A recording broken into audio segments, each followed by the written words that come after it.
Spooky season is approaching. Halloween is my longtime favorite holiday, and I figured it was only fitting if I made some ghost-type Pokemon to celebrate. Now, this is just me this time, so if you're wanting to enjoy a nice video with me and Travis and Heath and Rob like we have been doing with the Fakemon videos, check out my last Fakemon video where we all made two-stage evolutions. But for now, you're just dealing with me and Professor Pondman. So I was up late one night trying to think of what would be a great ghost-type Pokemon for a video like this to make.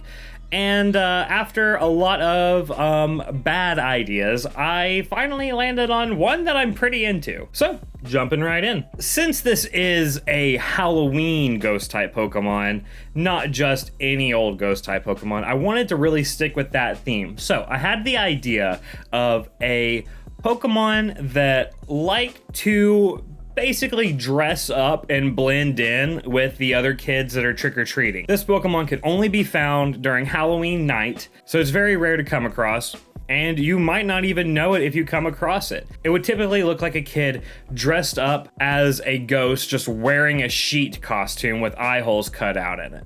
But there's a little bit more to this Pokemon than that. This Pokemon may also be found wearing a couple of different masks it may have picked up, like, just your standard, typical Halloween monsters. We have a vampire, we have a lake monster, or lagoon monster, if you will. You have a mummy, and you have one of my personal favorites, Frankenstein's monster. So, he could just be a regular ghost, or he could be wearing one of these masks as like a rarer one, or maybe that's an item you pick up during the game and you can give it to him, something like that. I know a lot of ghost-type Pokemon tend to have like a little dark twist with them. I mean, you have like your mask that is carrying around a mask of what its face looked like back when it was a human, or the Trevenant line being basically dead kids who got lost in the woods who turned into Pokemon. Well, this one I'm just gonna go with the dead kid route as well. So yeah, it's a dead kid. That's why he wants to blend in with the other kids, and just trick or treat. Maybe it's this kid's favorite holiday as well. However, it is super friendly. It's not gonna like steal your soul or anything like how Chandelure slowly drains your life force or anything like that. And for this little guy, I've decided to give it the name Boogool. Not to be confused with Bagul from the Sinister movies. Though I did really like the comparison between them, so that's why I wanted to go with Bagul. Boogool. Anyway, it does have an evolution.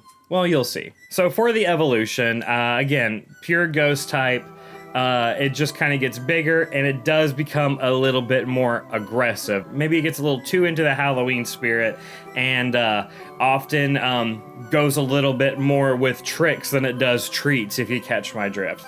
Maybe not anything super harmful, but it definitely does cause a lot of mischief, and potentially could be dangerous because of this. Not that it's meaning to be necessarily, but yeah, if you run into its evolution, you might want to steer clear.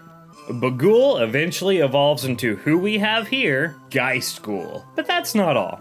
You see, if your Boogool is wearing one of those masks I mentioned earlier, it could evolve into a different Pokemon entirely. For instance, if it's wearing the Frankenstein mask, it could evolve into Frankenghoul, who is ghost and electric type. Kind of like the idea of it being like the Eevee of this region, to where it's a very rare Pokemon to come across, but you could have options with its evolution. So yeah, this is the ghost electric type. He's got the bolts that are sticking out. The mask kind of becomes a part of the Pokemon. If your Boogool is wearing the vampire mask, it evolves into Vampghoul, which is half flying type, because, bats fly and whatnot. I thought about making it a half dark type, but I thought the flying type worked a bit better because it is a perfect counter to the mummy mask. If your Bagul wears the mummy mask, it evolves into Ferroghoul, which is a ghost and ground type Pokemon. It's got a little bit more decorations than just the wraps around its face. It kind of, again, looks more like a pharaoh. Very sick Pokemon, if I do say so myself. I love ground and ghost type. And last but not least, if you are wearing the Lake Monster mask, it will evolve into Lagoon Ghoul, which, you know, as you may have picked up on, is based on the creature of the Black Lagoon, which is one of the first black and white horror films I can ever remember watching. It is, of course, ghost and water type. As for the stats, however, let's kick it over to Professor Pondman to see what he's got in mind for these guys. Welcome to the Lemon Squid Halloween Spooktacular. I'm Professor Pondman, and I will be your guide to these horrifying Pokemon's horrifying stats. You can imagine playing your stupid little Pokemon children game on your stupid little Game Boy and fighting one of these guys, and it would be very scary and frustrating because they will piss you off with how annoying and scary they are to fight, some of them probably. Watch this video if you dare, or don't click off, because you want to watch this, you want to be scared, you love being scared. It's like watching a Stanley Kubrick movie. Don't click off, don't click off! I wanted to give these ghastly ghouls stat spreads that evoked similarities with two Pokemon lines, the Evolutions and Misdreavus. The Evolutions all have the same numbers in their base stats, but they're simply mixed up for each one, making them each feel unique. As for the Misdreavus line, Misdreavus, Mismagius, and even the supposedly unrelated Fluttermane all have 3 high stats and 3 low stats. I've given the ghouls a similar treatment, so without further ado, let's take a look at each of them. Oh, and before we get started, let's talk about the shared signature move of all of the ghouls. I wanted to lean into the Halloween theme of these guys to set up their signature move, so I've come up with this. Jump Scare. This is a 30 base power ghost type move, it has 5 PP, and it has a few effects. First of all, this is a 3 priority move. If you don't know about priority brackets, just know that moves like Quick Attack and Aqua Jet are +1 priority, Extreme Speed is +2 priority, and Fake Out is +3. There are other priority brackets, including negative priority, but for this video, let's just focus on the 3. Jump Scare will use whichever attacking stat is higher for the user, and it will always result in the opponent flinching, just like Fake Out. And also just like Fake Out, it can only be used on the first turn that the user is on the field. Unlike Fake Out, this move will also switch out the user with another party member. This could lead to some shenanigans, as I'm sure you can imagine. You could have a full party of the ghouls and just constantly spam Jump Scare. And normally, I'd try to think of a way to balance this, but screw it. It's Halloween, baby. Let's get scary. Geist Ghoul is the mixed attacker of the bunch, and it can be run as either a physical attacker, special attacker, or both. I'll give it access to both Swords Dance and Nasty Plot to allow it to play however it likes. It's by far the frailest out of all the ghouls, but having access to U-Turn and a fast Will-O-Wisp will give it some defensive and supporting utility as well, which is nice. Here is the big boy.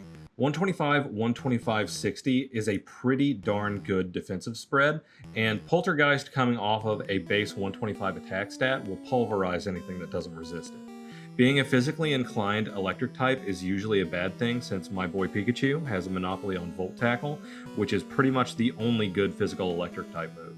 But luckily Frankenghoul can rely on its better ghost typing for its physical moves, Poltergeist and Shadow Sneak both being excellent choices. Frankenghoul is my favorite of the bunch, and I believe it will also be able to make the most out of Jump Scare, as it will be one of the hardest hitting, and having a priority move on a slow Pokemon is always a boon! You know, boon? Look it up. B-O-O-N. Actually, Lemon Squid just put up the definition of boon right now, so that people laugh at my joke. Most of the time, a Pokemon's offensive and defensive stats fall on the same side of the physical special spectrum, meaning physical attackers are usually more physically bulky, and the reverse is usually true for special attackers. I wanted to mix that up for Vampghoul. Access to a strong Leech Life will give it a good counter to the dark types that would otherwise like to come in on it and ruin its night.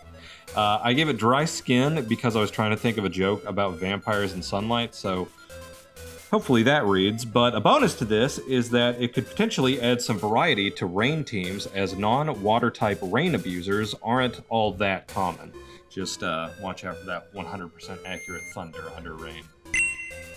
Ferroghoul is a fast, physically defensive special attacker, and as such, it will have access to very powerful earth powers and shadow balls. As it's a Pokemon with a rare Sandstream ability, I'm also giving it access to Weather Ball, which would turn into a respectable 100 base power, 100% accurate Rock-type move in Sandstorm. It will also be protected against the majority of priority moves, since its typing and physical bulk will defend it against almost all of them, as usually priority moves are normal or fighting type or very weak. Notably, Ferroghoul's ground typing will also make it immune to the new Gen 9 move Thunderclap, which is a very strong priority electric type move. I'm actually worried that this one may be a little bit too strong, but too bad. Pharaoh's curse be upon thee! And finally, we have the defensive Ghoul. Water is kind of a broken type, and bulky water is an iconic archetype that's been around since Gen 1, so in order to set Lagoon Ghoul apart from the pack when it comes to other bulky water types is its moveset. I'll be giving this guy some weird moves because he seems like a weird guy. I'm giving Lagoon Ghoul access to Leech Seed and Stealth Rock, as well as Glare. I've decided not to give it access to Will-O-Wisp or Toxic. That way, Jellicent and Tentacruel aren't having their toes or tentacles, I guess, stepped on too much by Lagoon Ghoul. This will be a Pokemon that can set up hazards, block Rapid Spin, and will be incredibly hard to remove from the field with constant healing from both leftovers and Leech Seed. I couldn't have said it better myself. These Pokemon evolve only at night, and they have to be at least level 31 to evolve, because, you know, October 31st, I mean, come on. And as I said before, depending on what mask the Pokemon is wearing, if any, would determine its evolution. So, what did you guys think about my ghost Pokemon? Would you use it? And which mask, if any of them, would you decide to keep on a Boogool? As always, I appreciate you guys for watching. Ideally, I'm having this video uploaded on my birthday. If I didn't, I'll put a note here. If you like this, definitely check out more of my Fakemon videos. I've got a couple, as I mentioned before, with Travis from Creative Jargon and Heath and Rob from the band Massing. We all like to draw, and we get together and we make some fake Pokemon. Our most recent episode is probably one of my favorites, and also probably one of the funniest episodes on the whole channel. So I would definitely recommend checking it out, because I don't think it's gotten as many views as it deserves. A lot of work goes into these episodes in general. But I think that's it for today. I, again, appreciate you guys for watching. Have a great Halloween, and I'll see you in the next one. Goodbye.